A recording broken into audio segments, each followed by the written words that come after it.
Hello, everyone. This is JPL, and today I'm joined with CJ Ward. yes, and we are a podcast name in brackets. Yes. Yeah. So today I'm joined with CJ. He's a good friend of mine, and instead of doing the normal podcast with Christopher, I had this epiphany where I was watching some old interviews with David Tennant, and I kind of thought I kind of want to talk about some theater stuff and how our faith relates to it. And so, yeah, I'm joined with CJ Ward here. He's in, of course, we're in university together, and he is an actor, and of course, and he's performed a few things. Yes, and we're both Christians. Yes, they can't see that, CJ. That's fine. Um, he has posters of his productions behind him. But yeah, so yeah, today I thought have a nice discussion about the stuff we've done, how our process works, and then how our faith relates to it. So, CJ, how about you tell us about yourself a bit here? Get the audience and listeners to know more about you a bit. Yeah, you're doing the old tell me about your childhood trick, huh? Yes. Well, I was very young at the time.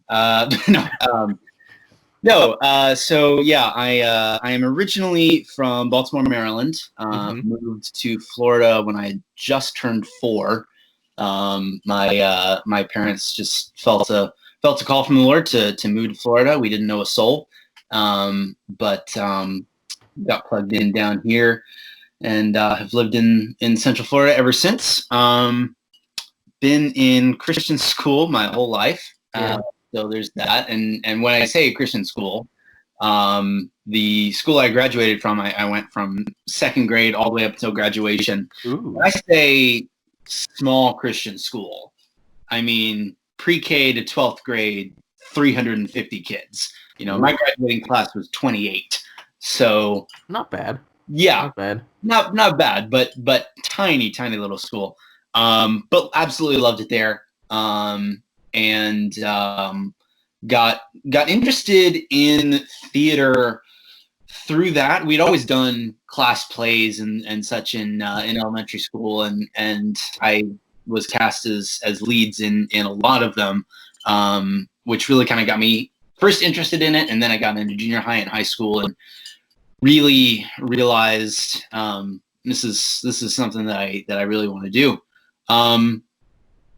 As far as just important things in my life other than school, raised in a Christian home. My dad's a pastor actually. Not he wasn't always. It's been in the last, I don't know, 10 years I guess, that he's been doing that. And so I had been in Sunday school. I mean, right from the word go. And I was, I guess, 5 or 6, probably 5. And I remember we were still living in an apartment, and my dad and I were just kind of sitting on our living room floor, and he was kind of quizzing me about what I was learning, what I knew as far as the Bible and Sunday school, and just asking me various questions. And there was a lull in the conversation, and then I kind of piped up and was like, "Daddy, ask me more questions." And the conversation went on, and at the end of the night, we prayed to receive Christ. And I think it was later on, maybe that same week, Bible Man came to my church and did the actual actor yeah came yeah to church the actual in full costume. the second guy. Yeah, it was a full live stage show. Cool. And when Bible Man gave the altar call at the end, I came forward and made it public, and I've tried to walk faithfully with the Lord ever since. It hasn't been easy. It's been a lot of ups and downs and rough patches, but God is faithful, and I am comforted in the fact that my salvation does not rely on my own efforts, but fully on the grace of the Lord. So, but yeah, so did theater all throughout high school. Got to do a lot of fun shows. 12 Angry Men, which you and I both did, played the same role. Not in the same show together. No production, but we both played Juror 3 in 12 Angry Men, which was fun. Done a lot of other awesome shows: Annie Get Your Gun, Drowsy Chaperone, Rehearsal for Murder, Music Man, Cheaper by the Dozen. We got to do a lot of fun shows in high school. Mm-hmm. And really didn't really know until probably my senior year what I wanted to do with my life. And I guess early on in senior year, I really felt like, okay, theater is something I've loved doing. I love acting. I love getting on stage and sharing the gifts that God's given me with others. You know, there's something about acting and getting up on stage and doing that, and the joy of storytelling and getting to just take people away for a couple hours and entertain. There's something about that just gives you so much joy as a performer.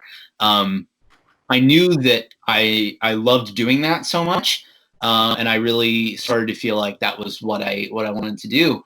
And right from the word go, when I started telling people, hey, I want to study theater, Liberty was the place that was constantly recommended to me by everyone that I knew, pretty much. And right from the word go, my response to that would be a firm no, because I have always, as long as we've lived here, as long as I could remember, I've always been the kind of person that's like, I don't want to leave Florida for any reason. This is home. I love it here. And I figured I might get homesick pretty easily too. And I did not want to be that far from home, you know, and Liberty is 800 miles away from where I live, and I did not want to go out of state for any reason. So I came to Liberty for CFA, or for listeners who may not know what that is, College for a Weekend, which is something Liberty does where you can come and experience college life and go to classes and just experience what it's like to be a college student. And I, mostly because of peer pressure, I gave in to that and decided to go up and do it. And I enjoyed it, but I still was like, I don't want to leave Florida. And we narrowed it down to, it was either going to be Liberty or one other school, another Christian university, because I knew if I wanted to study theater, I knew that I wanted to go to a Christian university. I know that theater is a very worldly field. Yeah.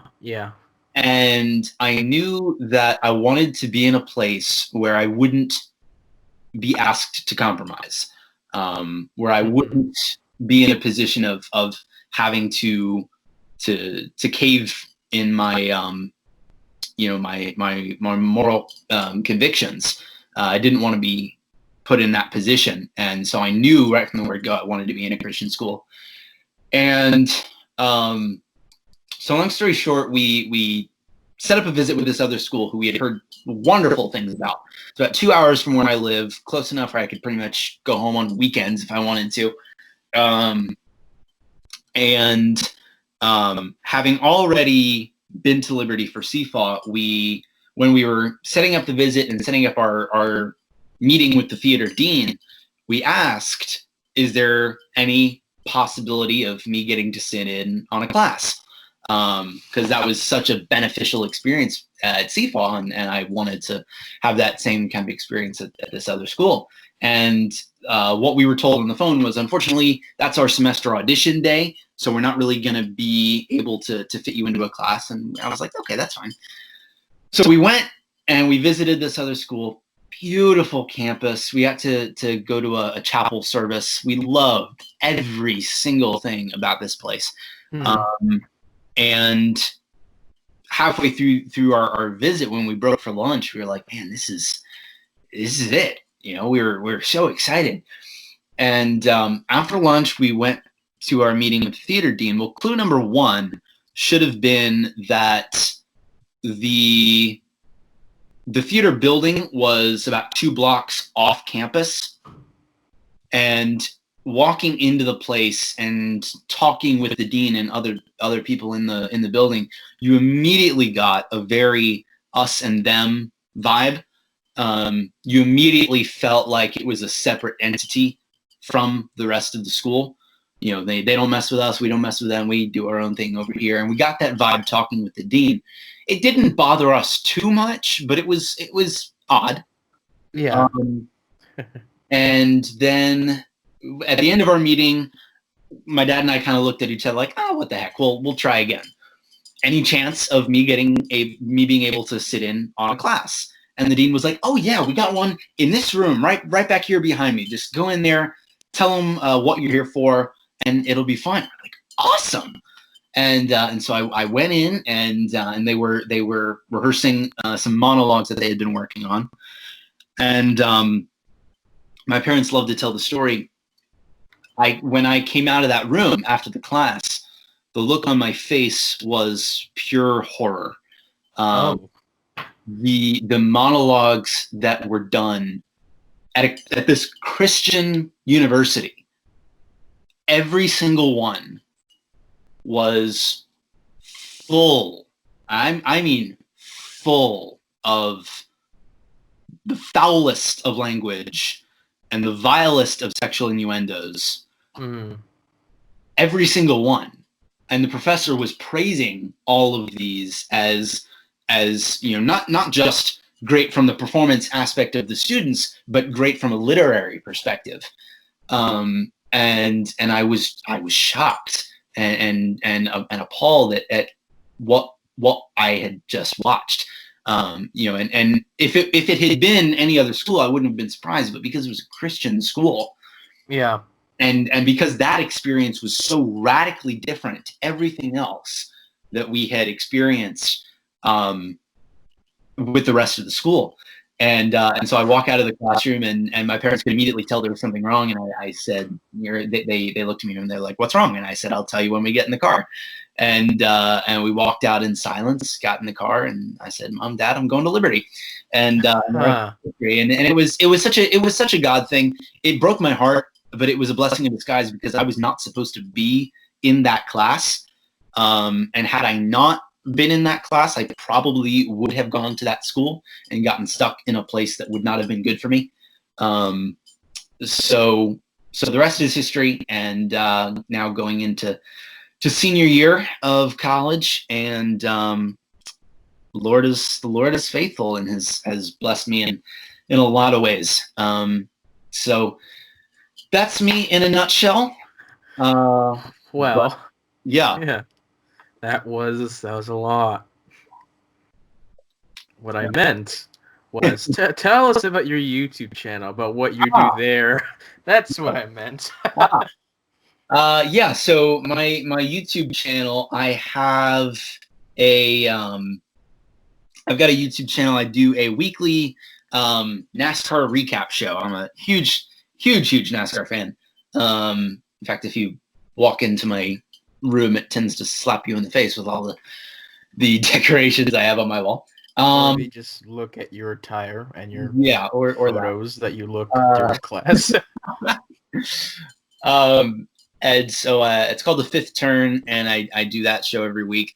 And it just started out as something fun to occupy my time during the summer, and it started to catch on, and people are watching it and enjoying it, and so I've been doing that every week. I do a recap of every race, and yeah, it's been fun. And I also have been doing some songs on there, and I've done impressions videos in the past, and a lot of fun stuff. So it's kind of a mixed bag on my channel. Yes, and how long have you been working on your show there? about a year. Yeah, because I started it last summer, so about a year. All right. So you kind of answered a lot of questions with your I do apologize for that. with your background story, but yeah, we have more to add to that. Okay, so starting into theater, Yeah. you've already explained that you kind of always wanted to get into that. Mm-hmm. Can you more relate into your inspirations for that? Yeah. I've always been a bit of a dramatic person. We legitimately have home videos of me, I don't know, 3 years old, toddling around the house singing Beatles songs. So I've always been a bit of a showman. But yeah, we would always do class plays in elementary school, and I loved doing those. They were hokey, but we loved them. Some of them, like, again, small Christian school elementary plays. I mean, we would do play adaptations of Max Lucado books. We would do Max Lucado books. Yeah. What kind of books are those? There was he's the guy that did Hermie and Wormy, the old cartoons. He's the guy who made that, and he has a lot of yeah. There's a blast from the past. Yeah, Hermie and Wormy. Wow. Yeah. And he had a lot of Christian children's books back in the day. And so we would do stage adaptations of some of his stuff, and we would do extremely gospel centric kids musicals, and we had fun with it. But I more often than not, I had the opportunity to be one of the leads, and so that kind of initially sparked my interest in acting. Got into, it's always a big step going through school, transitioning from elementary to junior high, and now having the opportunity to choose your own classes. and so when the opportunity came to say, okay, you have room for some electives, what would you like to take? I was like, oh, what the heck, we'll do drama. That sounds fun. And my junior high and high school drama teacher, Mrs. Goodnight, is still, she passed away about 2 years ago now, but she is still one of my heroes, one of my inspirations. She was one of the godliest women I've ever known, and she really sparked the full-on love and passion for performing, and especially performing from a Christian perspective. She was huge on making sure that the things that we did were honoring to the Lord. And we didn't, and even in the shows that we did do, like we did The Drowsy Chaperone, which is not what we would consider to be the most family friendly of Broadway musicals. No, I mean, better than most. Better than most, true. And we made a lot of edits to that show too. But she was huge on wanting to make sure that that we could showcase our talents while also being Christian and being godly in the things that we did. And so she sparked the initial love, and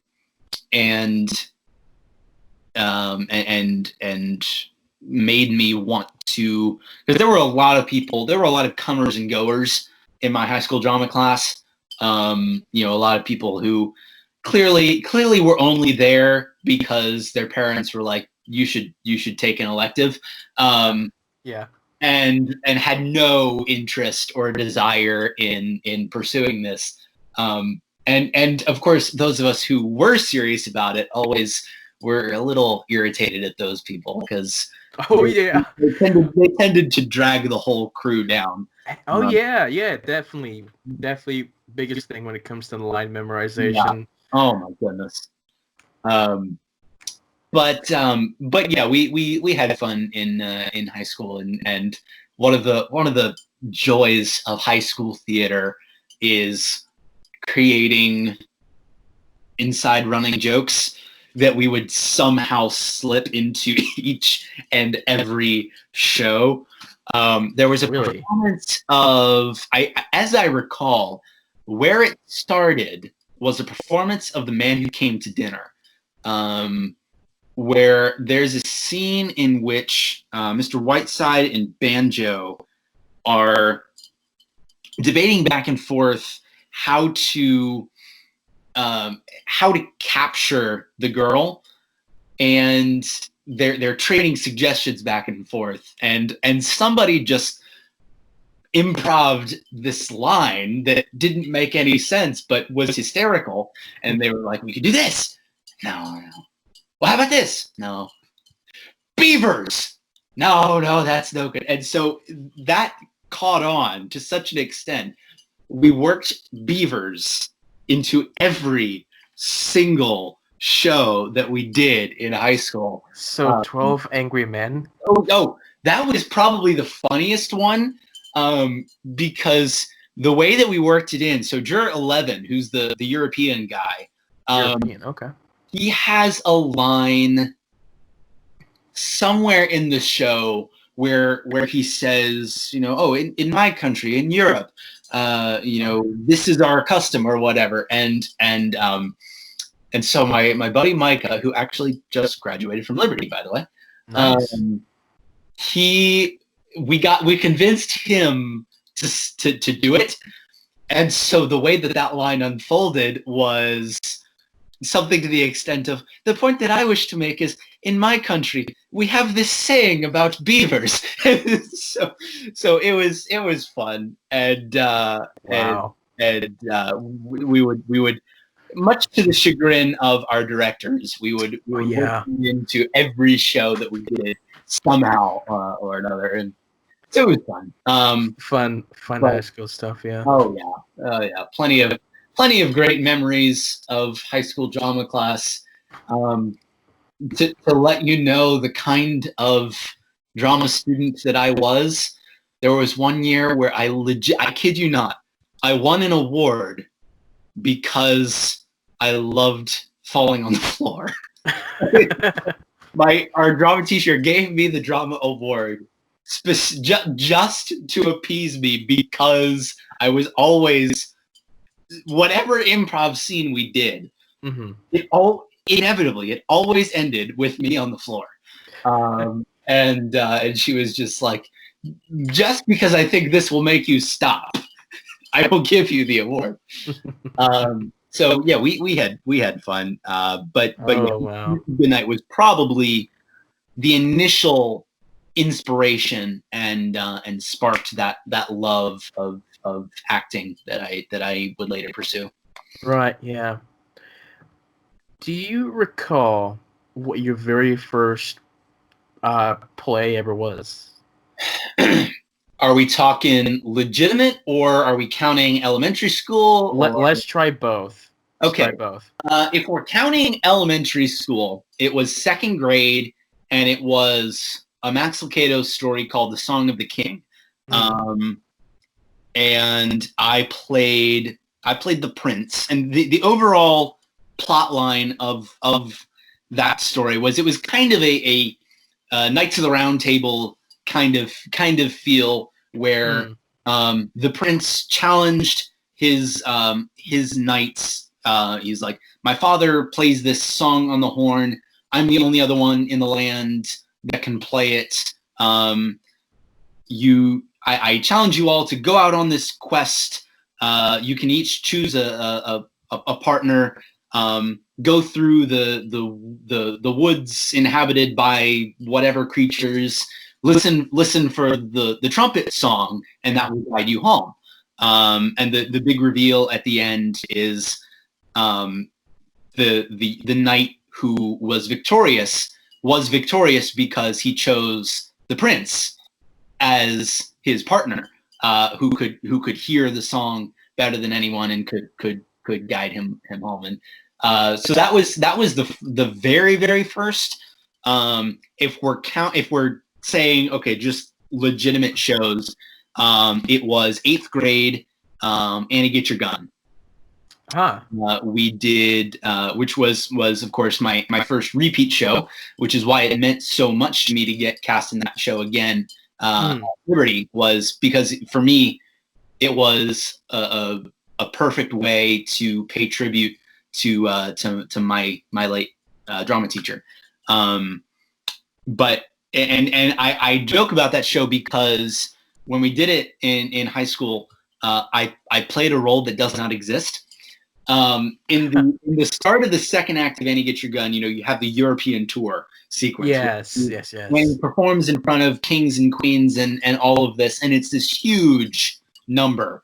And our director went, that's a lot of money we don't need to spend on sets and costumes for royalty. So let's take that whole scene out and just have you and one other guy in there as newsies reading headlines about it. And it worked. And I actually still have my newsie hat up in my closet from that show. But nice. But yeah, so that was my first taste of legitimate plays. Yeah, that was the first one. Nice. So do you remember any of the audition process going into that and how you felt like through the rehearsals and then finally just what your reactions were for your very first performance and the emotions that stirred? Yeah, for that one, that was a weird situation because, again, my school was so small and our drama troupe was so little, especially when we did musicals, because it was the same teacher for choir and drama. So when we did musicals, depending on which class, choir or drama, was headlining it, we would always have to pull from the other class. And especially if we had, like, if it was a drama class led thing and we had people who couldn't really sing very well, we would need to pull in people from choir. But for this particular one, because there really wasn't any audition process for me, because it was a high school show and I was in junior high. Yeah. And it was just a case of our director went, we're out of actors. We don't have anybody else. So I'm going to grab a couple of people up from junior high and I have to be one of them. So there really was no audition process for me. The rehearsal process was, and especially because our part lasted for all of about 45 seconds, because we would come in from the back of the auditorium, work our way through the audience, handing out newspapers, do our spiel up on stage, and then exit. And that was it. And so we didn't come in, Cameron, the other newsie, he and I did not come in to rehearsals until pretty late in the process, as I recall. But the show experience was kind of fun because we didn't enter until immediately after intermission. For the whole first half of the show, we just got to chill in the audience. We just got to watch the show. Nice, yeah. And then, of course, we were backstage for the second half after we were done. And of course, that was kind of interesting because being high school theater, you have certain people who are not the teacher, but think they are. I'd like to kind of take charge of things backstage. Oh yeah, I distinctly remember sitting backstage watching one of the older actors literally shove people on stage if they were even a microsecond in danger of missing their cue. Oh my, yeah. Yeah. But so that was fun, and we got to experience the highs and lows of of high school theater. So it was a fun experience, and especially for me, again, I was a junior hire in the big show, and so that was weird for me because and honestly, much in the same way as I feel with Liberty Theater. So I saw Seussical at CFAW. Yeah.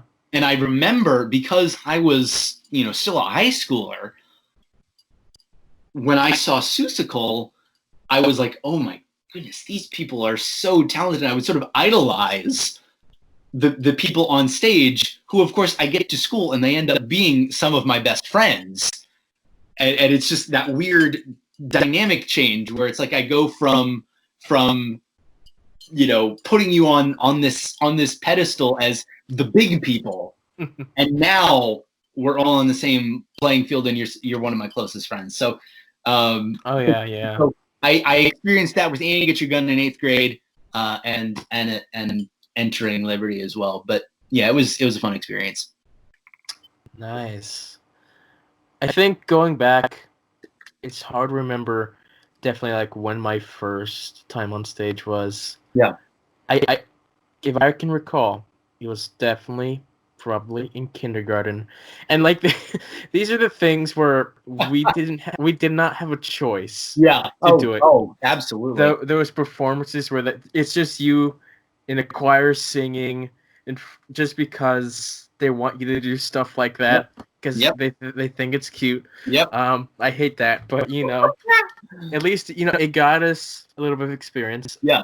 This is something I had forgotten until just now when you were telling the story.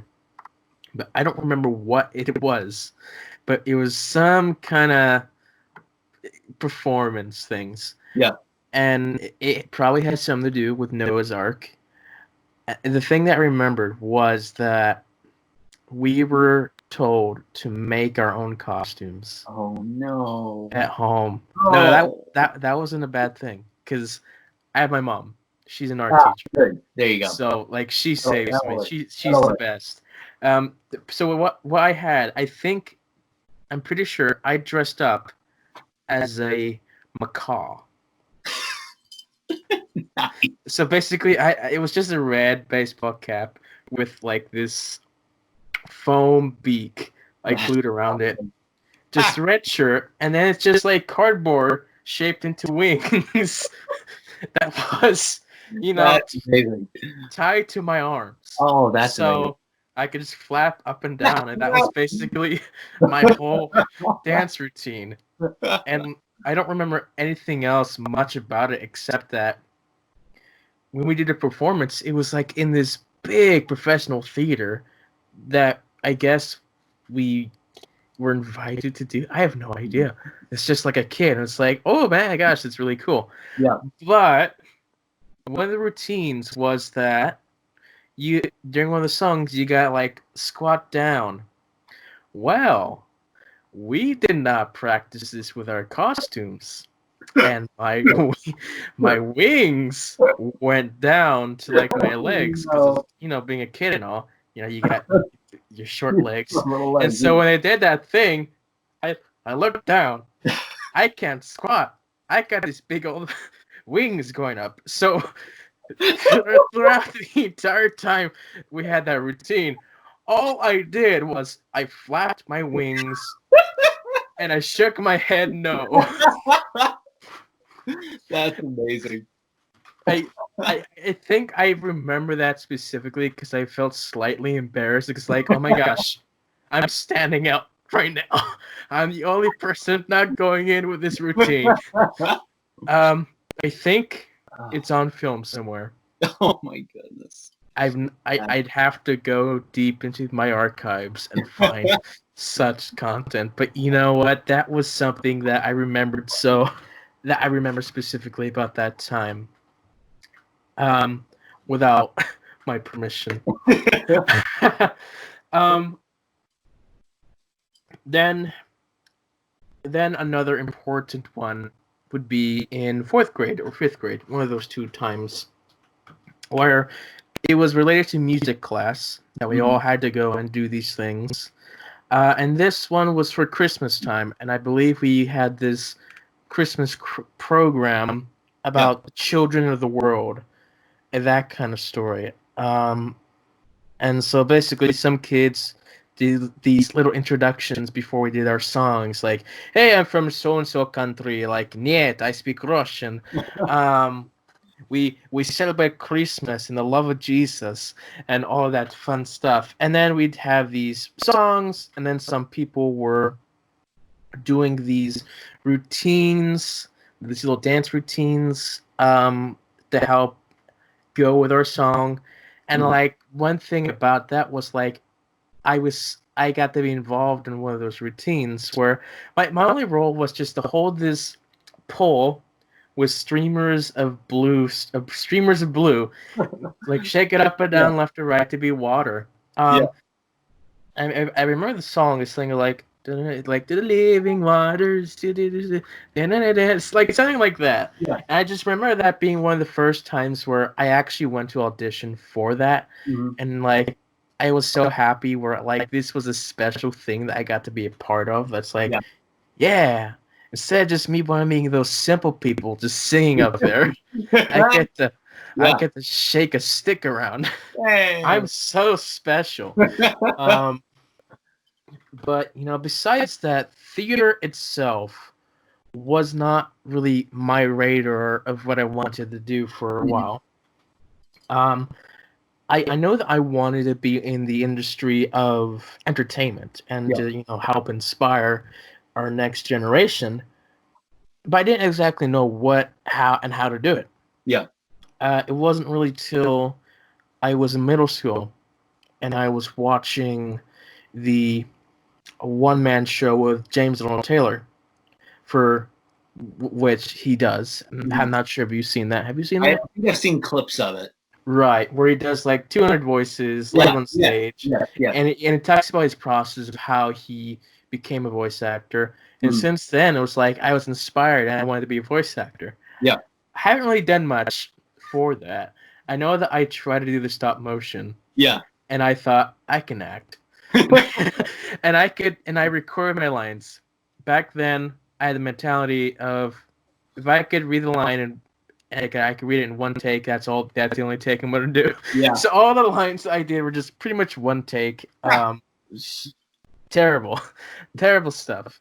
But it was how you start out. It was just like I'm trying things out. Yeah.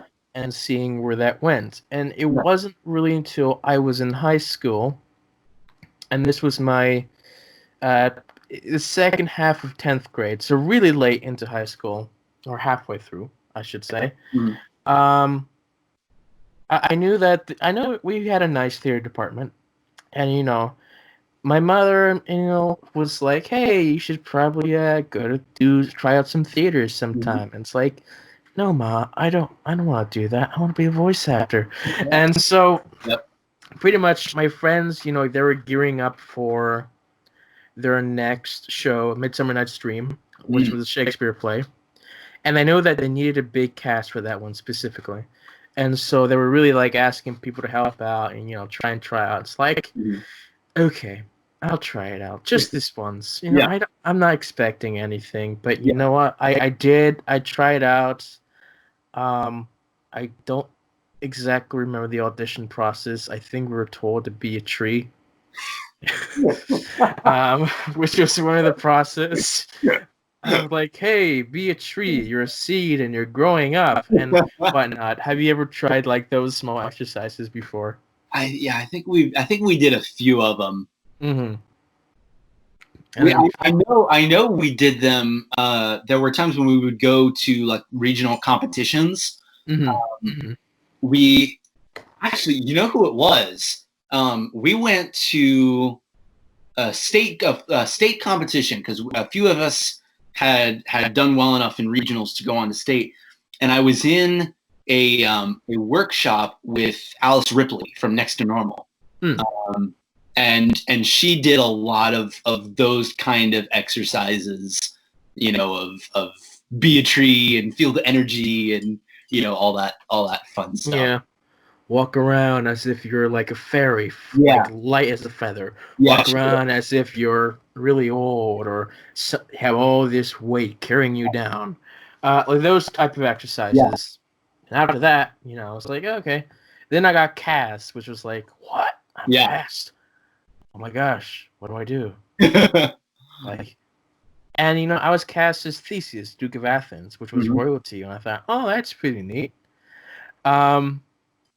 Wasn't exactly sure how things were gonna work out, but this was cool. Yeah. I go to my very first rehearsal, and like on it, we didn't have our scripts yet, but they had it projected onto the wall, the script, so that we can read together, looking up in that big projector. And when I looked up there, overhead projectors, like like that. Transparencies or yeah, overhead projector. And so I looked at the script and I looked up and it's like, first line, Theseus. Crap. That was my first reaction. It was like, oh darn. I had the first line of the show. Sweet Grandma Moses, what am I gonna do? I wasn't really excited about that, but it was pressure, and I was gonna have to step up and be like, okay, I'm gonna have to start out with this. Rehearsal process goes on. I remember them saying it's like take your script memorization very seriously, which I did, and by the third rehearsal I was fully memorized. Because it's like I took it very seriously. I know that's impressive. I did. I know because I had lots of troubles memorizing specifically. And I know that it took me a lot of time to really repeat and memorize things. I know that it took me years of practice, especially doing Bible verse memory. I know that I had some special needs classes to help me with the memorization and those skills, rhythmic skills specifically. And so I know that I had trouble with that in the past, and I was still taking some classes at that time. And so I took it very seriously. As soon as I got my script, I went home, tried to memorize as soon as I can, and we went for the third time to read the script. I was memorized pretty much, and so they're like, huh, that's like the fastest time like we've ever had a student do that. And so I got a little certificate for like, hey, you're fast in memorization. That granted, I didn't have a lot of lines compared to the others, but it was still I was the first one memorized, and no one else was fully memorized until a couple days before the premiere. Probably opening night, which is the reality with most of their shows down there, especially the high school students. Oh my gosh! What's the worst is when, because I had this happen more than a time or two. Oh yeah.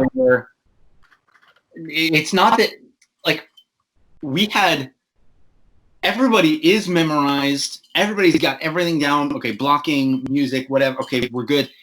And then the director, like 3 minutes before opening, makes a change.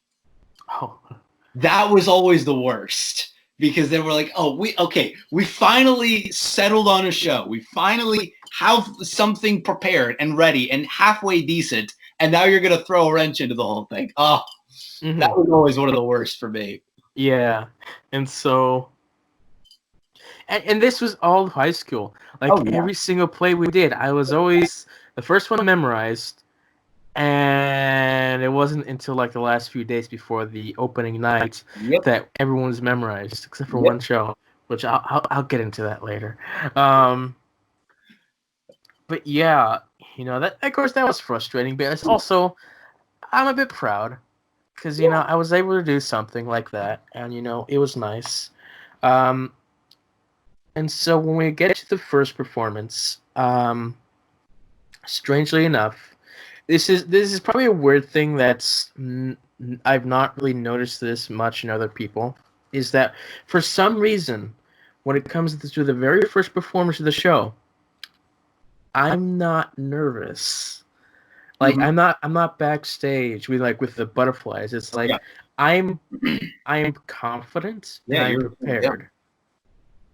And what's weird is I don't get nervous until the second or the third performance. And it's just like, what's with that? What do you think that is?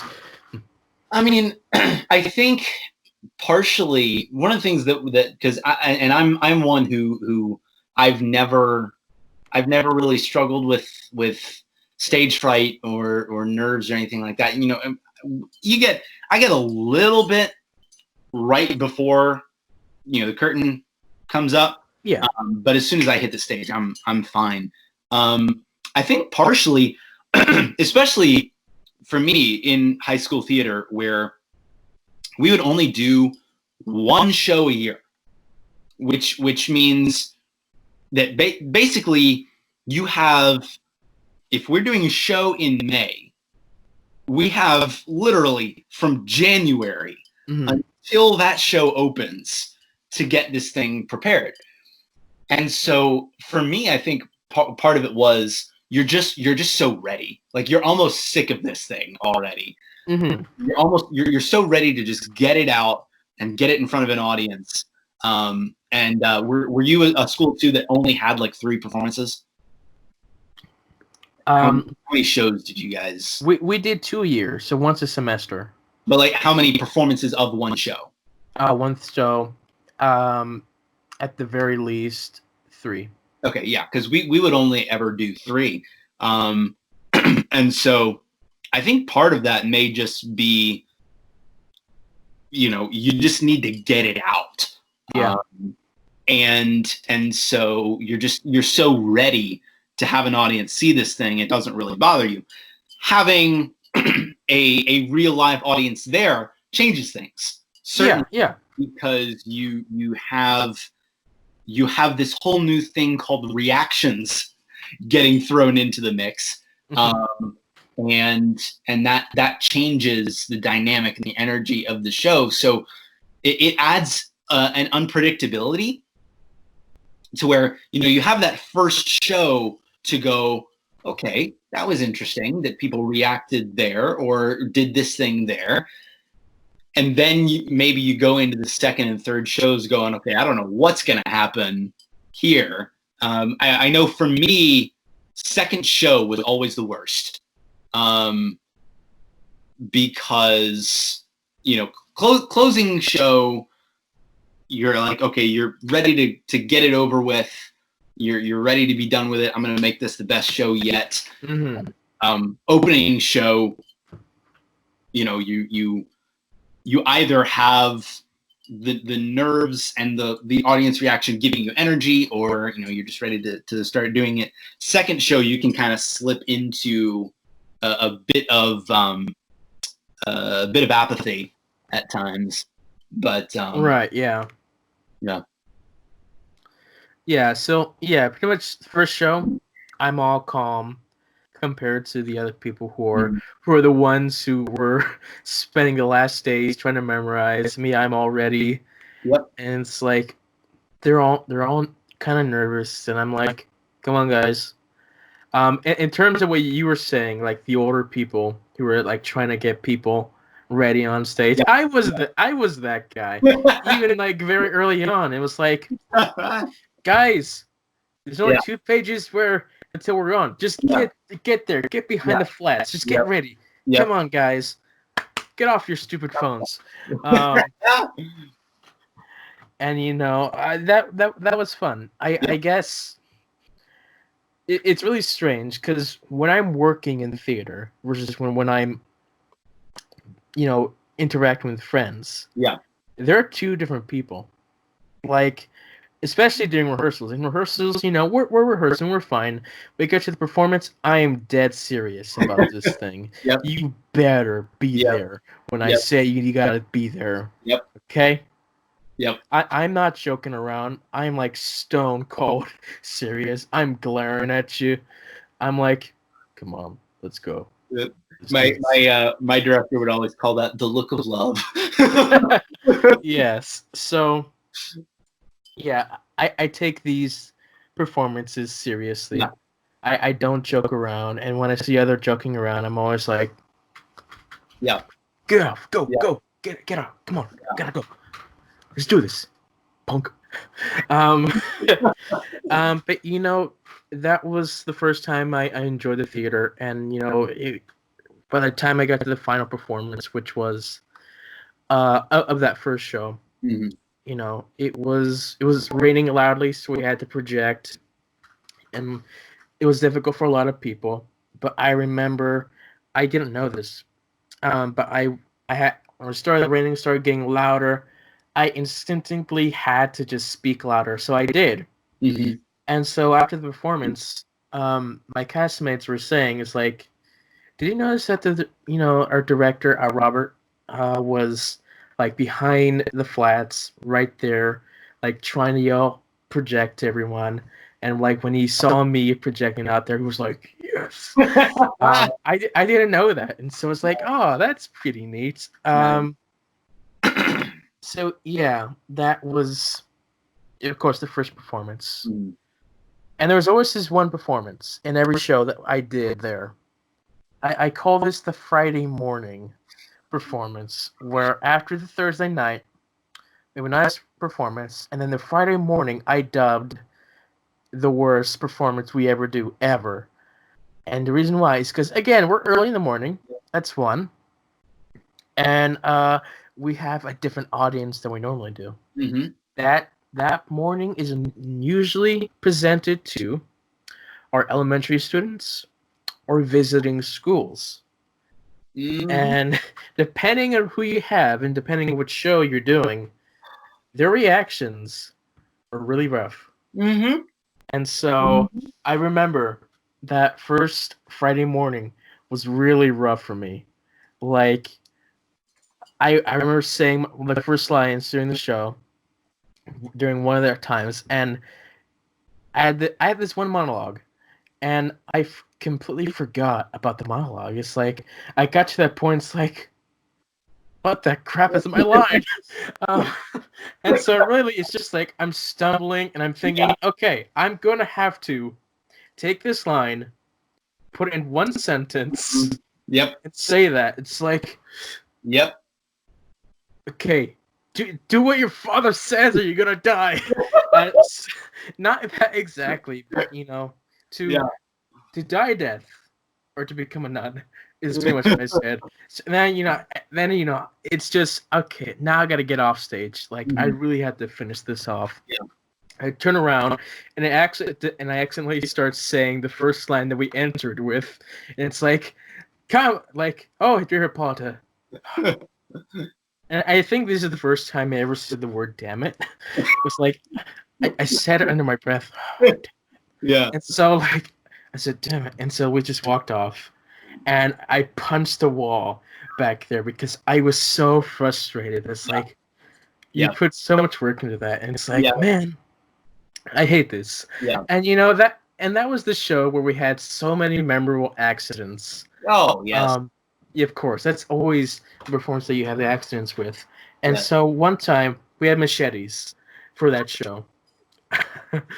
And, you know, we had it in our sheaths, which, you know, it's cool to have machetes. Well. But, you know, our guys, you know, they had the machetes. They were laying on the stage. When they tried to get up, the sheath of machete went upside down, and the machete was just falling out, and it just hung there. And it's like the guy didn't feel anything. He couldn't feel the machete because it was perfectly balanced, that he couldn't notice the difference. But the audience is laughing. Oh, no. He has no idea why they're laughing. He just looks down and it's like, huh, my machete's hanging out. And he tries to fix it. And then the last one that I wish I was actually in the audience to see. Mm-hmm. That's just sounds fantastic. Is Four Fairies. There's one thing where they're throwing flowers on stage, and we always have to tell them, stop throwing so many flowers because you know it can become a hazard. Yeah.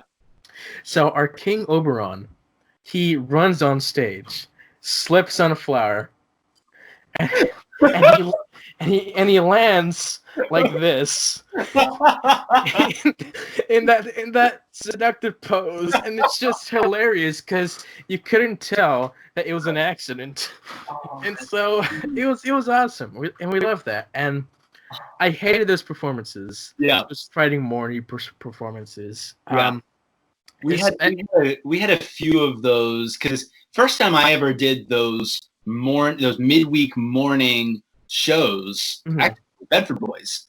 I'd never done those. I remember, yeah. And some of those shows were rough.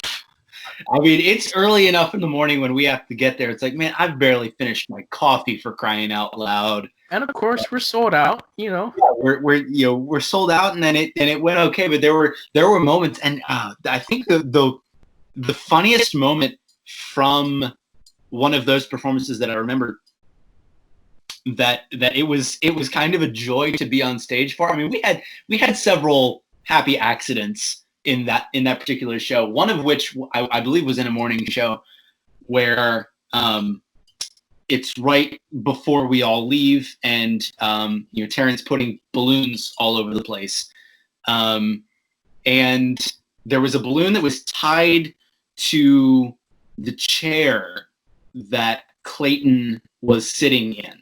Yeah. And it came loose and very slowly started to fly up to the top of the ceiling in the theater.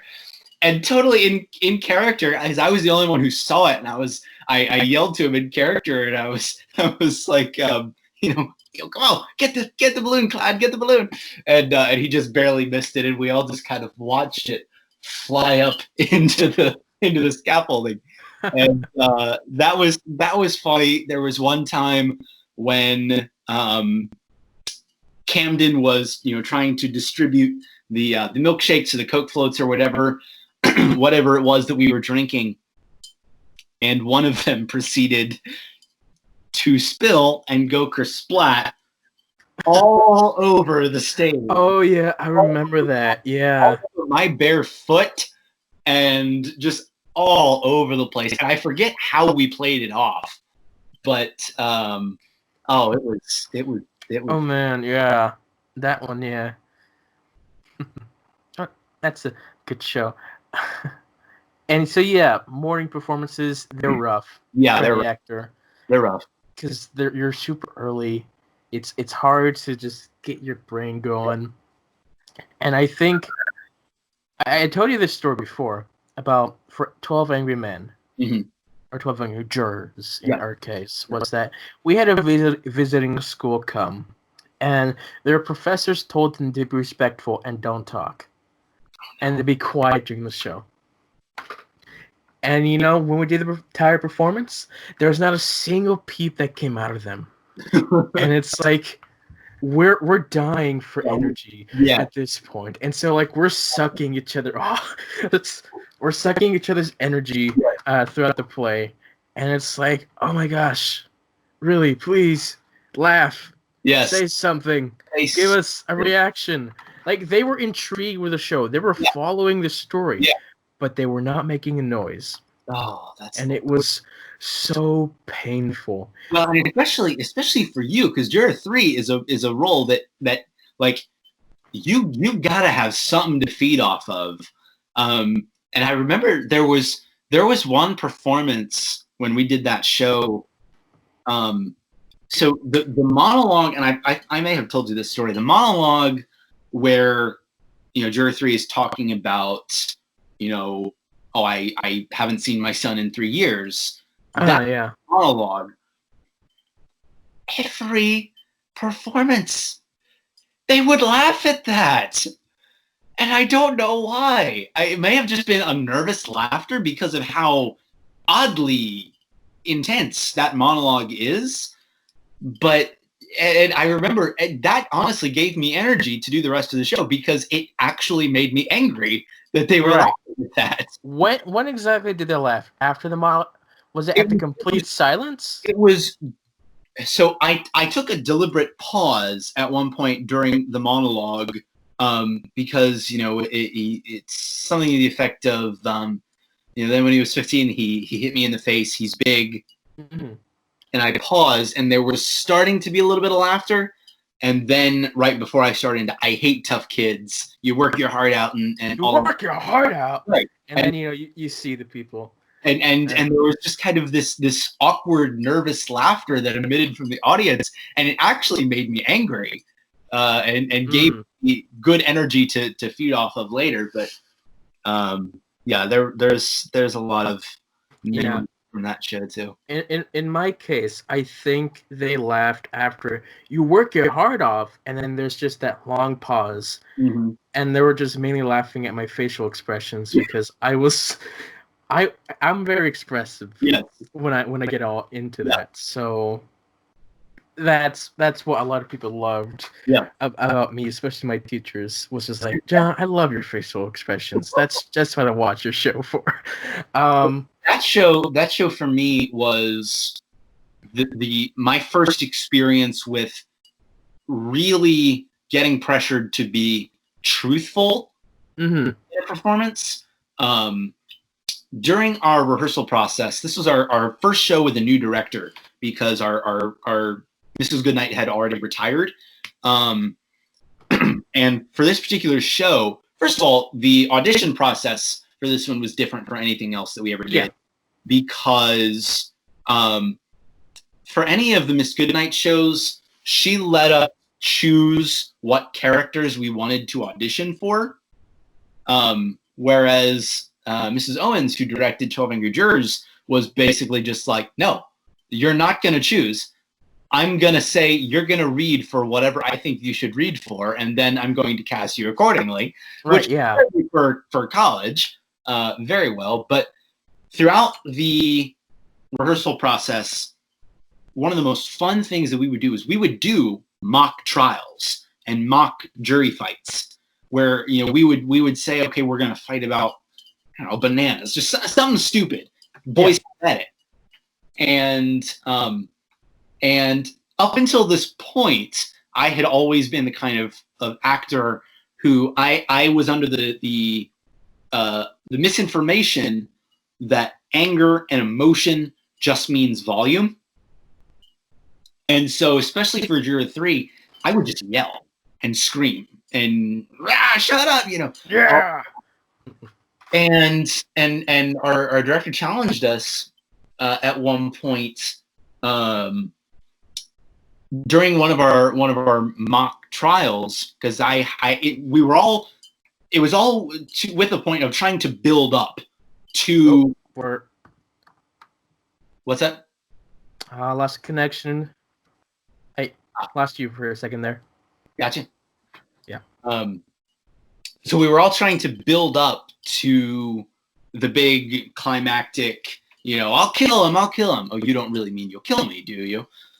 We're trying to build up to that moment and get me to be like, shut up. And we got to that moment, and I was just screaming my head up, shut up, and it just wasn't working. And so our director was like, try some different things because I just think you're yelling. I don't believe that you're really angry. And I took a minute, and I realized that when I get angry, I don't yell and scream and throw things and I get very quiet and articulate, slow, and intentional with the things that I say, and it comes across as scary almost when I get to that genuine point. And so we started over. We're doing the mock trial, and we get to that big point, and somebody said something. I don't remember what they said, but I was so in character in that moment. It just ticked me off. And I stopped. I looked around very slowly, and I just said, shut up.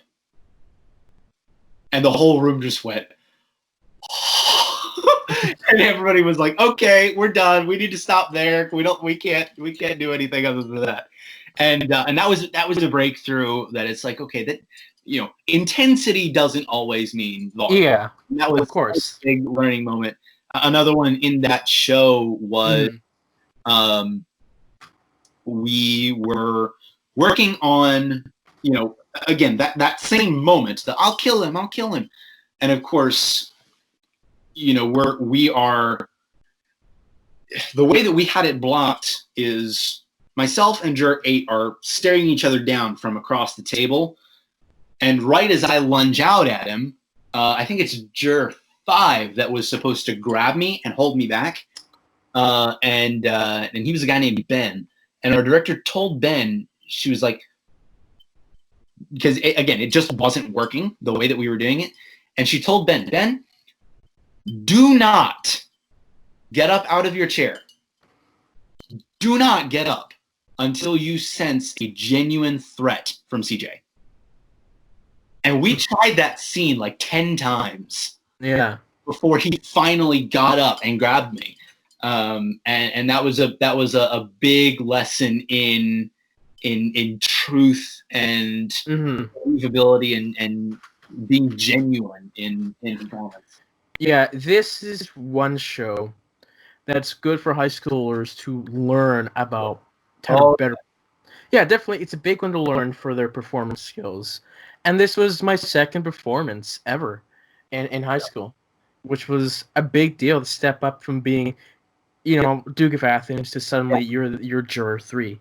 Right. And that's the big character. Yeah. And so in relations to the anger issue, again, I was very loud, and they told me, imagine the anger as a flame, or kind of like a flame in a stove, where the hotter you get, the more brighter or the bluer, is it? The blue is the hotter flame? Yes. Yeah. And so imagine in different levels of the show, you're peaking here, that is your blue flame. That's when you get up there. Yeah. And so throughout the show, change your temperature gauge. Yeah. Until it builds up to that one giant flame. Yep. Which was super helpful. I mean, still, I don't fully understand what it meant, but it helped enough to really understand this thing. And I know that this was a funny thing that I told you before about when we were doing that scene where it's like, let go of me, I'll kill him, kill him. Of course, the foreman is the one who grabs usually. And so whenever I tried to lunge at him, our foreman was just super on point, and he just quickly grabs you and puts you in a chokehold. And he did this every time, where it's like before I could even get out there, it's like as soon as I made the slightest movement to lunge forward, he was on me. Wow. Like he choked me off. I couldn't get any further. I couldn't say my lines. He's a good friend of mine, of course. Yeah. And so they had to tell him, it's like, just grab his arms. Just don't grab his neck. Just we had to have 2 people hold me back, not just one person, because that made it much better. Instead of just grabbing you how you normally would, like get them down, because he was doing it properly. Yeah. Like that's how you hold someone down. You chokehold. Right. You chokehold them.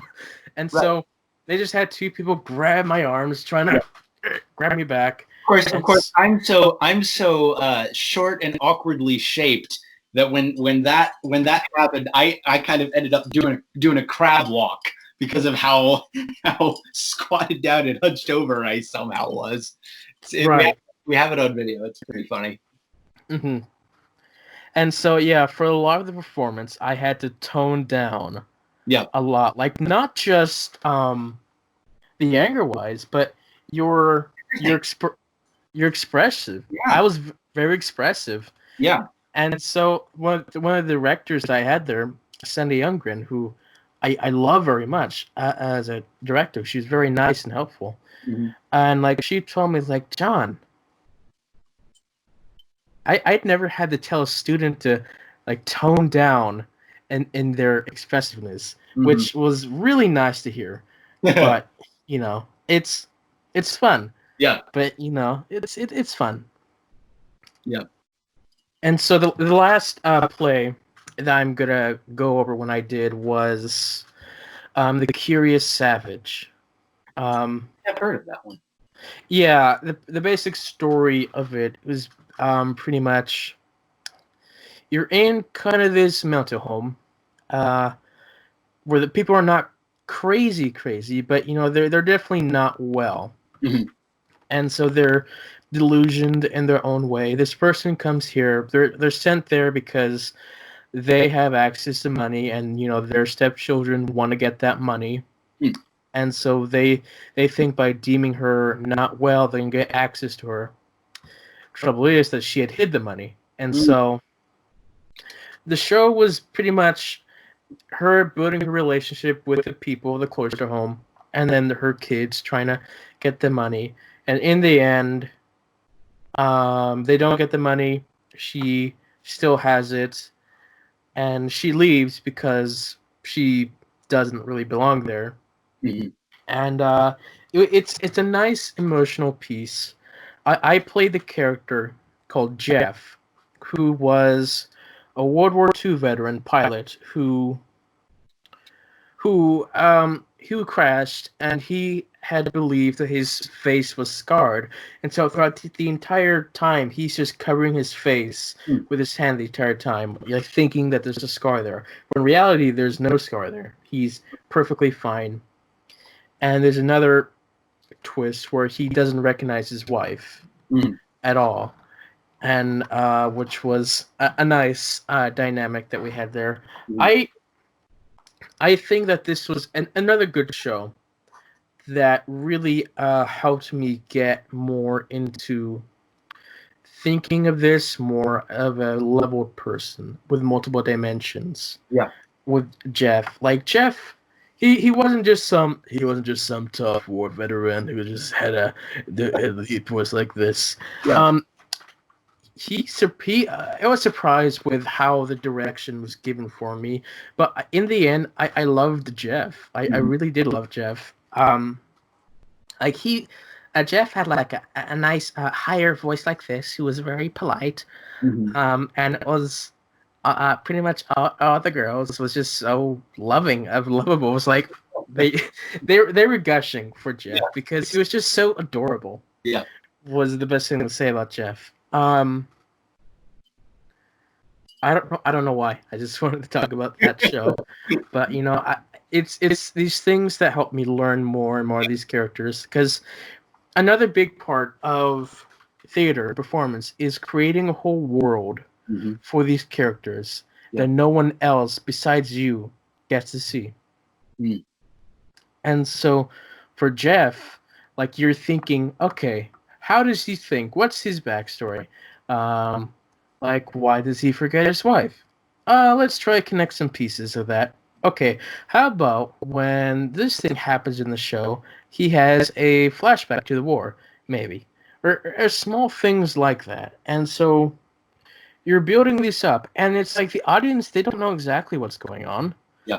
But you're living truthfully under imaginary circumstances. Which is a nice definition.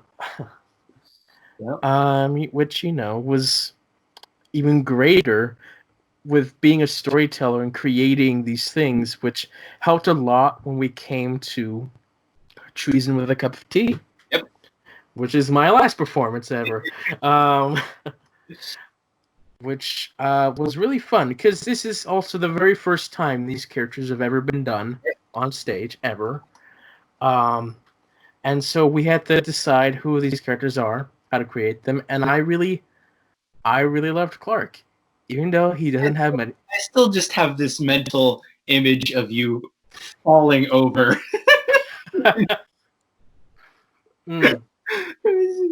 Death, where is thy sting? Oh, death, where is thy sting? This is terrible. I just happened just a couple hours ago. I happened to be going back through the theater Facebook page and watching the season recap videos. My two favorite moments from that particular show that I saw was you falling over, and then also Eli tripping over Matt and going flying across the stage. Oh yeah, that was a fun during rehearsal of the process. Oh, me tripping over. You mean like during the fight sequence? No, you like there's a moment or me laying in bed. That one. Yeah, where like you're on the ground, sort of like, and then you just kind of topple over. So funny. My direction for just that was just, John, be a teddy bear. That sounds like Ben. It was like Ben. Like Ben did a great job with that, but he had it's Ben. This is his first time on this big production here as a director, and he was fun. He was fun, and I just enjoyed the show. I want to do more, but limitations and all that. All right, so enough talk. We could talk for so long about our stories in theater, and we probably could in another time. Mm-hmm. But now is the time where we get to discuss how our faith shapes our art. Yeah. This is difficult. It's a broad concept, but it's important in the world of a Christian going into the world of theater, which in some cases you could make you don't belong in the world of theater because the world of theater is not Christian friendly. Yeah. And there's only so much that you can do. Yeah. That's what I'm gonna give you. See if you could try and come up with something here. Well, I think one of the most helpful things for me with this particular topic is know your limitations, know your boundaries. Yeah. One of the most helpful things that I ever experienced in college was freshman year. Was Dr. Damon's group class. Oh, you mean the writing on the paper? Yes. Yes. Write on a sheet of paper things I will not do on stage, and seal it up in an envelope and put it in a place where you'll remember it for a time where you'll need it. And I loved that, and I've remembered those things since then. And I so appreciated earlier this past semester having Quentin Earl Darrington come and talk with us as a Christian who is a Broadway star. Yeah. And he was even sharing some stories of things that he's said no to because he has his boundaries, and he knows, okay, I'm okay with playing this kind of character, but if you want me to actually do these things, I have to say no. Right. Yeah. I really respected that and admired that, and so I think knowing your boundaries, knowing where you won't go, because it's all a matter of conscience. Yes. And there is the argument that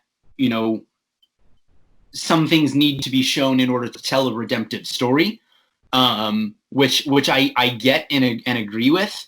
In order to show the power of redemption, you have to see the ugliness, but at the same time, as a performer, don't. I've learned just never to go against the conscience. Right. And if there's something that is just like I legitimately I can't go here, then let's find a way around that. That's I think one of the biggest things for me. And I know that again in freshman year in Nelson's in Nelson's class. Yes. I know that when we were choosing our scenes, he he will allow you to just do what you need to do, Mhm. and he won't judge you for it. Yeah. Because like he doesn't decide for you what you do, Right. and he says this to us: you draw the line where you don't want to cross, Mhm. and it's up to you if you want to cross it. Yep. And I know that very early on in freshman year, I had a real struggle, especially in acting too. It was like, man, I don't know if I want to cross this or I don't or not. And it was for one of my scenes. I had a scene with a guy who was um the opposite personality of me. We're two different people. We should not. We really shouldn't be in the same uh, group, but we got along, which is nice. But he was fine with doing with this with saying the swearing that was in the script, Mhm. and the script was from the show called Art, Mhm. and really, a lot of the rhythm that was back and forth really also had you had to use the swear words that was in it, and so when we were doing this, I had a real struggle of like, should I should I say it? Yeah. Should I not? And this was way before I had a definite no. I would not. I can't say these Yeah. things. And he was like, it's fake. You're not actually saying it. It's you're performing the character, Not and always that simple. it's not. And of course, it's like, but no, Yeah. I'm saying it still. Yeah. And it's like you're living truthfully out in imaginary circumstances. I'm saying these things. I'm doing these things, and we had a nice debate because then we had an argument about, well, then let's just say, and we're going into a tough topic here. That on the show, you are supposedly a rapist, and so in the performance, you quote unquote try to do something to someone. Is that too far? And the way I put it is no, because I'm not actually going to do that to her. Mhm. Versus swearing is I have to actually say those things. Versus I'm actually gonna declothe oneself and do such horrid acts. Yeah. Um, there is a difference. Yeah.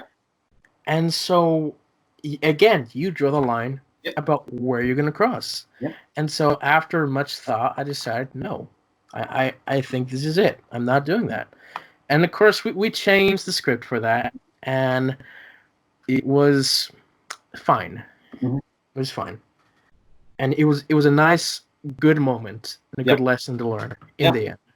Yeah. I think one of the other big things on the subject of how faith influences, it's something I learned from several Christian comedians, actually. Tim Hawkins, Michael Jr., several of them have said things along this line Mm-hmm. where they've said something to the effect of, I used to think that comedy was about getting laughs, but I've now learned it's actually about giving laughter. Right? Yeah. And realizing that difference and saying, it's not mine to begin with. Anything good comes from God. I'm just giving it away. And I that's something that I've tried to take to heart with my acting is, I heard this from Nelson. I don't remember if it's his or if it's somebody else's quote, but don't love you in the art, love the art in you. Mm-hmm. And just realizing it's not all about me. No. The success or failure of this show does not depend on whether or not they like me, or how much in the moment I was. It's not Yeah. about that. It's about, and I've come to the point now where I just realize it's just about glorifying God through the talents that He gave me, and realizing at the end of the day, the Lord's the only one that I gotta please anyway. Who cares? Who cares about anybody else's opinion about things? The Lord is the only one that I'm here to please. And as long as I'm doing my best for Him, sharing this story in the best way that I can to again to give people a gift, to give people the gift of entertainment, and transport them to a place that takes them away from their trouble for a while. That's a big thing. It's just even if you have a show, like one of the things that I loved about my high school theater is it didn't matter what show we were doing, even if we were doing The Drowsy Chaperone. The way that we would close every single show is we would end the show, the cast would come out and do our bows, we'd go off stage, and then our Bible teacher would come out and close the show. And it didn't matter the show. He was always able to grab hold of some gospel tie-in to present Jesus. And you honestly can find it in any show. And use the talent of storytelling to show people Jesus. That's right. Yeah. I do with every show that I'm in. Doesn't have to be, so explicit as preaching the gospel in the show, but really just trying to show people Jesus through the talents that I've been given. Yeah. And so going back into the idea of swearing in shows, or swearing in general, here's a question. Okay. Why shouldn't we swear? Just in general? Mm-hmm. I think it's Paul. I forget what book it is. Don't let any unwholesome talk come out of your mouth. Only what is useful for building others up. In another passage, he says, with the same mouth we praise God and curse others. Brothers, this should not be. It's the fact that swear words. Jesus himself says it's not what comes out of a person that defiles him, but what's inside. Right. Yeah. And the word only comes out if the heart is in a place of anger. Mm-hmm. And if the heart is in an unholy place. And that's really the key. At the end of the day, it's not about the word, because the word is just a word. But it's the position of the heart. In my opinion, it's what's inside the heart. Let's deal with that and figure out what's the root of the anger or the negative emotions, and let's deal with that. And then from an actor's perspective, you could take that argument and say, okay, well, it's just a word, then what's the problem? Yeah, but an actor has to make himself go there mentally, and emotionally. Mm-hmm. And like you said, living truthfully under imaginary circumstances, you have to get yourself in that place where I think it's what metamorphosis that Stanislavski talks about, where you can try to get to a place where you're thinking the character's thoughts and feeling the character's feelings. And that's a dangerous place to be. Yes. And especially since you don't remember it afterwards. Yeah. And so, you gotta be careful with it. And again, it's a matter of conscience. It's the Christian liberty thing that Paul talks about, the weaker and stronger brother, where if you take a look inside yourself and realize that within your own heart and in your own conscience, you can say that and be okay. Okay. But by that same token, don't judge or look down on a brother who is struggling and who maybe has even come out of a past of regularly using those words. Mm-hmm, mm-hmm. You know, now you got to be really, really careful how you go about things. So, Yeah. you know, just at the end of the day, just don't violate the conscience. Don't feel like you have to say the words, and don't feel like others have to say the words either. Right, yeah. It's like you don't decide for them; they decide themselves. It's just the same as you have to decide where or not you shall go. Yep. And so, when I think of this concept of whether or whether or not we should, I tend to think of Matthew 12. Mm-hmm. Whereas beforehand, the only thing that I could think of was, don't use the Lord's name in vain, which doesn't really mean much, Right. in terms of all these other things. But when I look at Matthew 12, specifically, I'm going to take a look here at 30 on. It says, "He who is not with me is against me, and he who does not gather with me scatters. And so I tell you, every sin and blasphemy will be forgiven men, but not the blasphemy against the Spirit will not be forgiven. Anyone who speaks a word against the Son of Man will be forgiven, but anyone who speaks against the Holy Spirit will not be forgiven, either in this age or in the age to come. Make a tree good, and its fruit will be good. Make a tree bad, and its fruit will be bad. For a tree is recognized by its fruit. You brood of vipers, how can you who are evil say anything good? For out of the overflow of the heart the mouth speaks. Yep. The good man brings good things out of the good stored up in him, and the evil man brings evil things out of the evil stored up in him. But I tell you that men will have to give account on the day of judgment for every careless word they have spoken.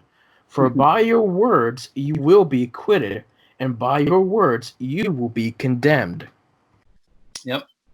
And so it's not just swearing. Yeah. It's anything that you say in general, Yeah. you have to be careful of. You have to consider, is this harmful to other people? Yeah. Is this harmful to myself? What does it mean? Do I joke about this insensitive topic? Mm-hmm. Or do I just tread lightly because I'm on thin ice? Yeah. Awkward silence. No, I'm just thinking about that. That's good. Mm-hmm. Yeah, it's something that I found during my time as a camp counselor. It was used in part of my message. Yeah. I don't remember which one, but since I found that one, it was a really good one. Yeah. And I really like the way it works because it's so truthful. It is. It is.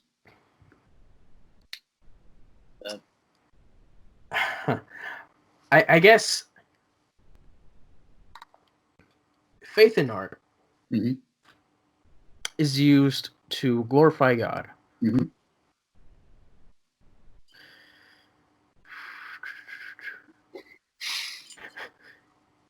This is you really have to think this through. Yeah. Sometimes, because it's like you don't want to be brash about it. Yeah. And you wanna think about it as on a good. I don't know what I'm saying. Think about it properly. Yeah. So, well, and you also one of the things that I've also been convicted about sometimes is like you said, everybody has to decide for themselves where their line is. Mm-hmm. My relationship with the Lord is not your relationship with the Lord.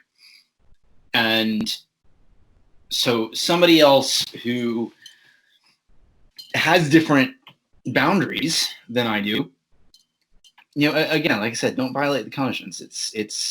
That's between them and the Lord. And that's okay. I don't need to be, just because I'm not comfortable saying or doing something for various reasons I'm not the arbiter of truth. It doesn't mean yeah, right or wrong. Just that it's a conscience thing. But yeah, I mean, just at the end of the day, you know, whatever you do in word or deed, do it all for the glory of the Lord.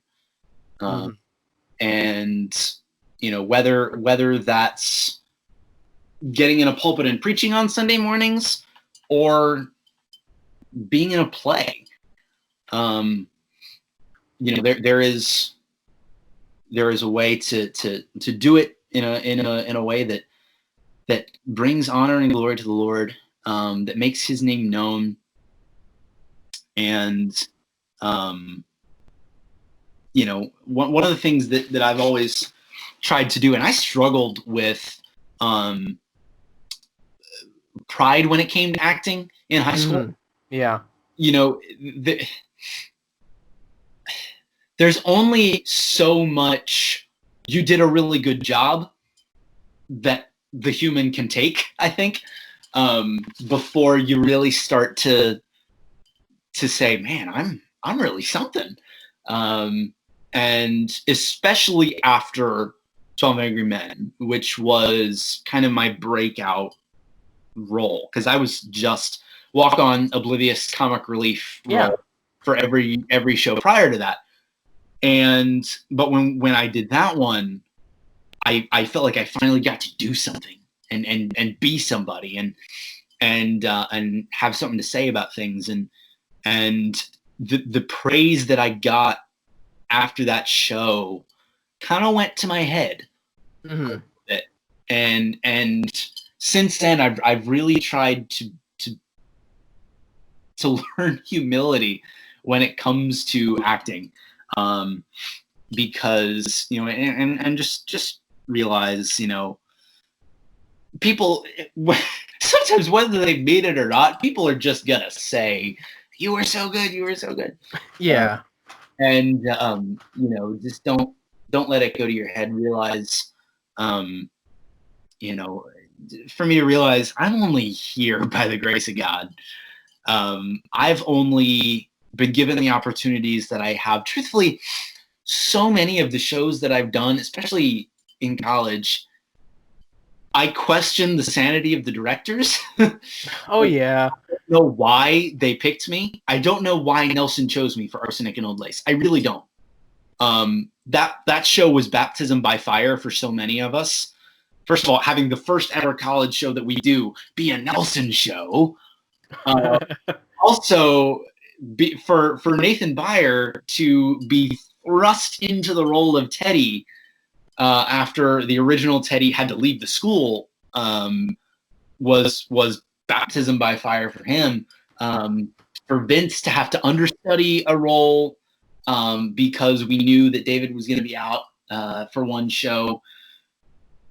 The most terrifying moment of my acting career was having to play Officer O'Hara opposite Detective Rooney as Nelson. Because we had one particular show where when Vince played Dr. Einstein, Nelson had to play Vince's role. And you try having Chris Nelson grab you by the collar, yank you off a staircase, and throw you out the door. You will never fear for your life quite as much in that moment. But so, you know, I don't know why he cast me in that show.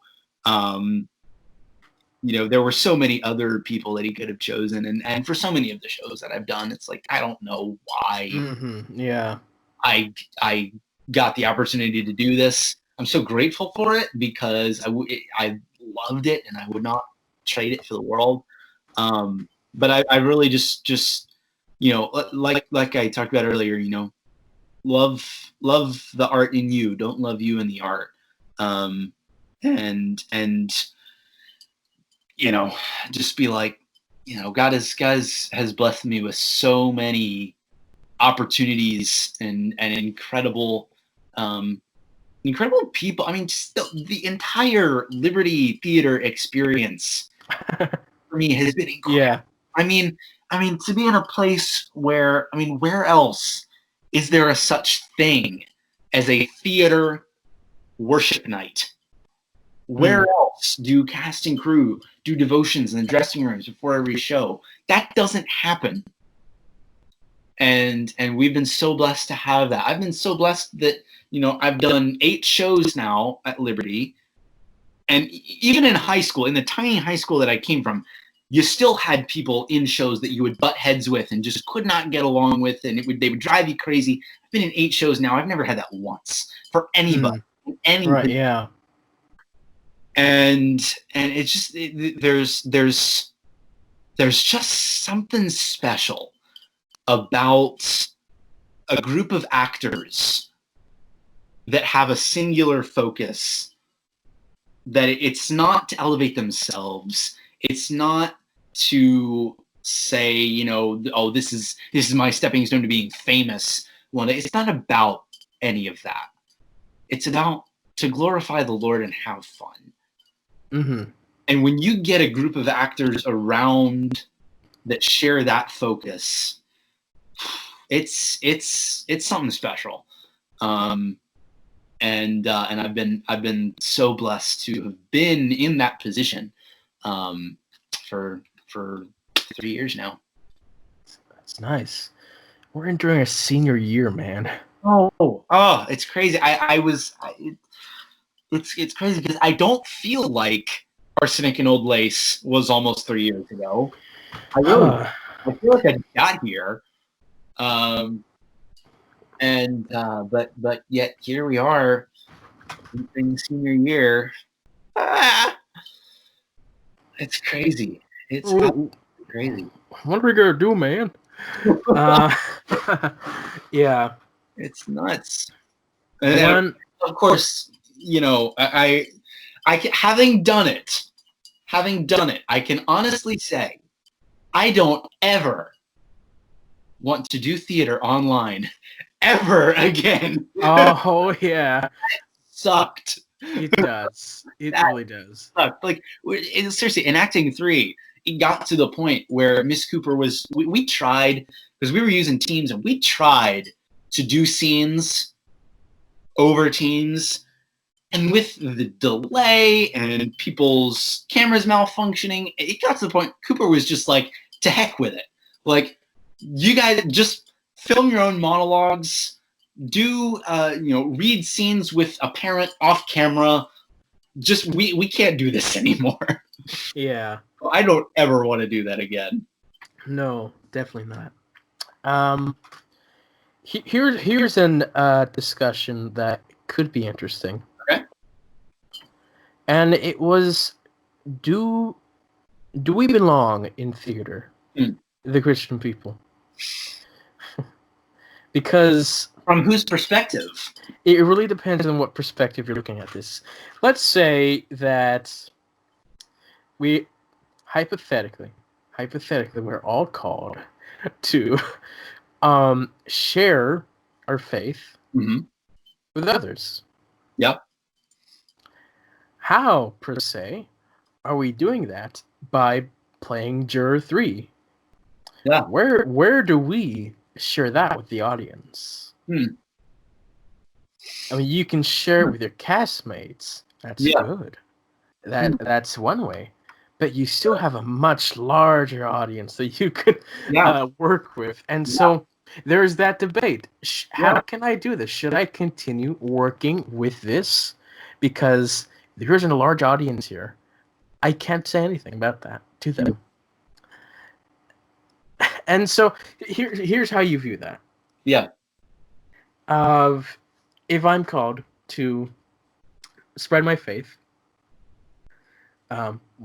that's a weird way of saying it, but am I doing it by performing this thing that has in no relation to exactly what I'm sharing? Or do I do it by actually going out with the community and sharing with them? And there's that difficult correlation of, should us Christians be a part of theater or film? In one way, you could look like you're building relationship and status to the point where you can share, versus you're wasting your time so much time and hours spent on those things that you could have spent in a youth group or in a pulpit or something like that. And then there begs the question of, should we even witness shows and movies for the same reason of it's a waste of our time? Yeah, there are certain theological perspectives that shall remain nameless. Would say, oh, if you don't take advantage of literally every moment, if you waste, like you said, waste time with the frivolous things of life, then you're doomed for eternity. No, not that. Right. But it's more like a regret of. It's an interesting debate to have, and my perspective on the whole thing is, I think we need us in this field. I mean, it grieves me that the phrase Christian movie is such a joke. And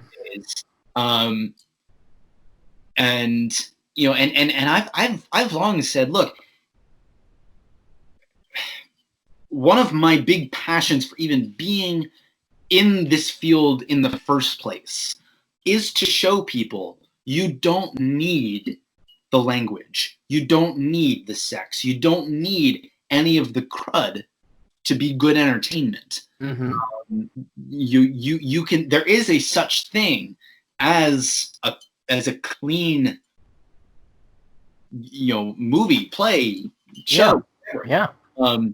And in my opinion, those are some of the best ones. And in fact, one of the things Miss Cooper was talking about at Acting 3 this year was, truthfully, the reason why so many things these days have the language and the sex and all that stuff in it is to cover up for bad, lazy writing. And honestly, yeah. If it's good, you don't need all the shock value stuff. But I long for the day where, does every single piece of entertainment that we do as Christians need to be explicit in its gospel material? No. And there lies a problem with that, because you start to run out of inspiration for that, because so many God's Not Dead. Even then. Right. Even then, it's like, how many times can we tell the same story of the gospel? Right. How many times can we recreate the Bible? How many times do we have so many versions of Jesus? Right. And this same story. Here's the thing too, is Jesus said himself, yes, we are called, go into all nations, preach the gospel. Yes. He also said, show them your good deeds so that they will see you and glorify your Father in heaven. And so it's Christianese cliche, but it's true to say that be different and people will notice. Right. And there is certainly a place for pulpit or street evangelism, but just as effective in building relationships and living a Christ-centered life, so that people may see your good deeds and glorify your Father in heaven. And again, I think that it's just you do your thing, you live your life in a way that glorifies God, people will notice. And as my high school Bible teacher said, if you look, sound, and smell like Jesus, people are gonna notice something different, and that can open the door for conversations. So just because you've never stood on a street corner handing out tracts doesn't necessarily mean that you're wasting time or neglecting to share the gospel, the Lord can open those doors in various ways.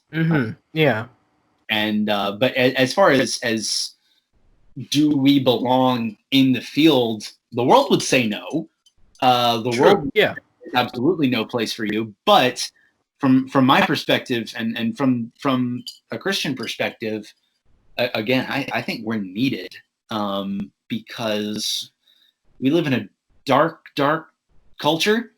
we do.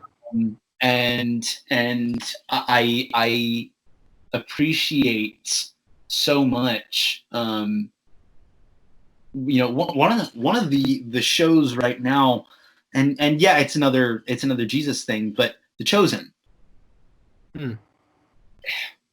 because it's quality, it's good, and they've gotten fairly big actors who maybe aren't necessarily believers, but they've done what they've needed to put out a good quality product. And that's the thing is, my dad and I have had countless conversations about this in the past of, you don't have to necessarily explicitly preach the gospel at the end of your movie, but write a good movie. Just write a good, solid movie that is quality, has a great story, something that's going to attract Disney and Spielberg and Robert De Niro, like huge people. Write something good that's what is it Jerry Falwell always said? If it's Christian, it ought to be better. Just write something good that can attract the eyes of the world, and then you have that platform then to go out and share your message. So, I long for the, I appreciate artists like Owl City, who is not necessarily a Christian artist, but he's an artist who's a Christian. And he has used that platform, and he's put out several worship songs. But he's a big figure who didn't necessarily, again, he didn't make his career off worship songs, but he was just clean and quality music, right? And yeah, platform to share. So that would be my take on that. Is yeah, you don't necessarily have to be pushy with it. It's like the line in Bloodroot. I'm not trying to be pushy, but to leave out my faith would be telling an incomplete story. You don't have to be forceful and pushy and come out and whack people over the head with the Bible everything you do. But there you can it can certainly influence each and every thing that you do. So yeah, I guess I look at sometimes from the perspective, mainly because I grew up as a missionary kid, and so I've been into different areas of the world where there's a dire need to share the gospel. Yeah. And we're in the States, and it's kind of like we're performing this stuff and we're enjoying our work here, but there's also a little understanding of other places of the world. There's a big need, and we're over here performing our stuff. So, and I guess that's where this perspective comes from. Yeah. In my case, I have experienced places other places. Yeah. Versus, I'm living here in this very, how should I say, privileged country. That's all I'd say. I think we should start to close off here in this conversation. And I think we should close off by giving some inspiration for any people who want to get into performance, Mm-hmm. and maybe some people who want to get into performance who are Christian and don't know how to do that. So, what kind of advice should we give them? I am my first piece of advice, and every actor under the sun has said this, and I've often myself cringed when I've heard other actors say it, but it is true. Is read, read, read, and expose yourself to the classics, not just literary but plays, but look for opportunities for yourself. Try to audition at your local playhouse. There's plenty of awesome community theaters around. Yeah. Go to plays. Listen to actors. Learn. And as far as a Christian perspective, I mean, just again, if you're saying I'm a Christian and I want to get into this field, but I don't know how, learn. Even if you have to start out on a church drama team, Right. Yeah. learn and get some experience and grow so that you can become the kind of actor. I mean, consider James Arnold Taylor, for crying out loud. I mean, Yeah. Just because you're a Christian doesn't mean that you have to limit yourself. Be the kind of actor that big name directors are gonna want to chase down. And keep growing, keep learning, be the best actor you can, and never stop learning. We keep talking about 12 Angry Men was such a big learning experience for both of us. Yeah. And another place that I learned a lot from that was I learned so much during the run of that show, like the rehearsal process and the run of the show, that I somehow got arrogant enough to think once that show was over, I had learned all there was to learn. Oh no. And you can never, there's no such thing as the perfect actor. There's no such thing as, oh, I know everything that there is to know about this field and this craft. Keep learning, And then you get to college, and it's like, Yeah. what? bottom What's of this? the food chain again. But just keep learning, keep reading, keep learning from different actors, keep getting yourself experience. Mm-hmm. Again, even if it does come from humble beginnings, don't be afraid to go to auditions. I mean, you never know what'll happen. So that would be my big thing is just look for opportunities for yourself. I was talking with Gefkin because one of the things that I want to do in my future is be a high school drama teacher. Yeah. And one of the things that he said to me was, he's like, look for opportunities for yourself as a teacher so that it's just for you to keep acting, so that you can show your students that this thing that you keep saying is so awesome is still important to you. But yeah, I mean, just read, learn, and look for opportunities for yourself. Yeah. And I would say keep auditioning. Yep. Like, even if you don't get the gig, just keep trying, keep auditioning. This is a field where, it's sad to say, a lot of the time the answer is no. Mm-hmm. But when the answer is yes, it's a really good yes. Yes. So keep auditioning. Probably also audition to as many things as you can, within reason. And then, as we stated before, draw the line. Yep. Draw the line of where you will or will not cross. Absolutely. And that's what we have. Any final thoughts you want to give off here?